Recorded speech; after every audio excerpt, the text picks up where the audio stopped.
This report is brought to you by Cerule, makers of a new category of plant-based products scientifically proven to naturally increase the number of adult stem cells in circulation. This offers a variety of benefits to reduce the effects of human aging. Please view their ad at the end of this report. About 6 weeks ago, I got a call from a rep from Cerule, the makers of Stem Enhance Ultra, a product which boosts your bone marrow's natural output of adult stem cells.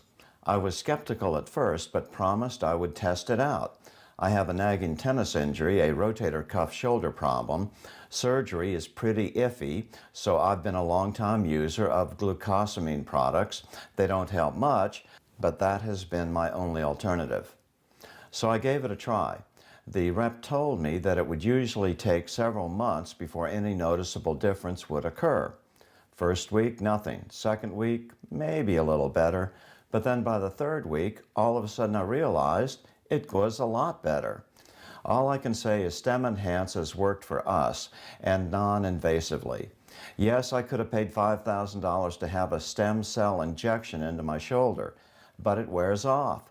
Why not stimulate the body's natural ability to generate the stem cells itself, which then travel naturally wherever they are needed for a fraction of the cost? One visit to a doctor can cost more than a month's supply of this product. There's a lot of science behind this. I wouldn't be advertising it otherwise. This works. Check out their website at billstill.cerule.com.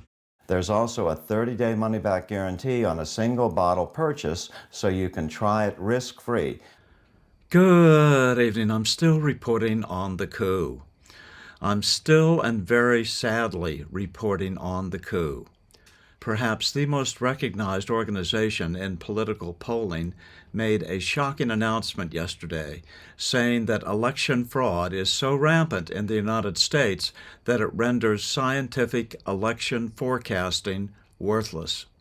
According to the pollster, Rasmussen, they will continue to cover all official investigations into the ongoing election fraud problem.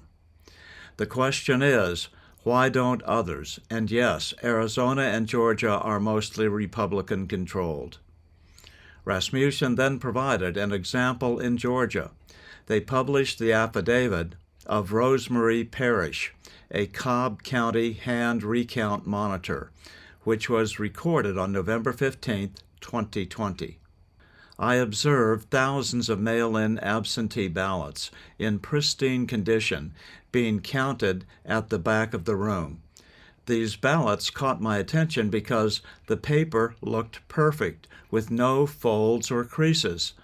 I knew they were absentee ballots because of the size of the paper. I thought that was odd that they would be in such pristine condition. I moved closer to the table and looked at the tally sheet to verify that they were indeed mail-in ballots. They were. The tally sheet was marked as such, absentee mail-in.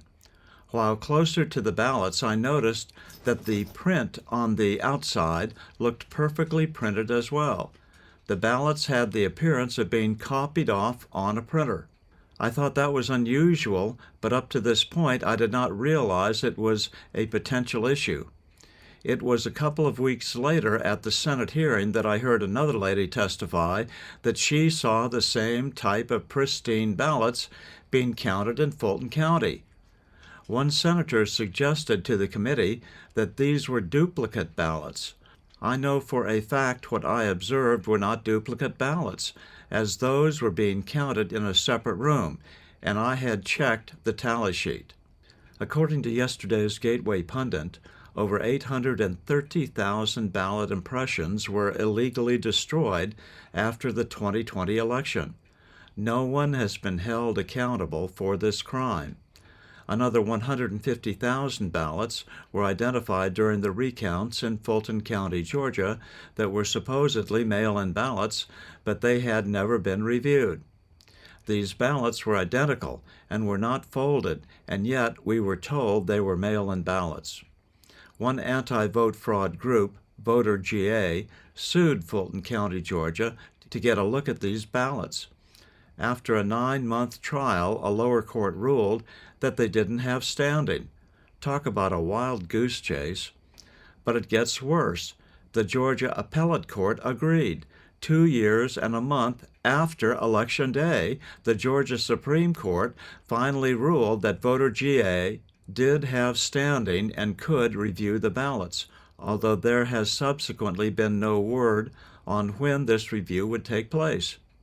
According to Rasmussen reports, how could any pollster produce polling out of this corrupt mess? I'm still reporting from just outside the citadel of world freedom. Good day.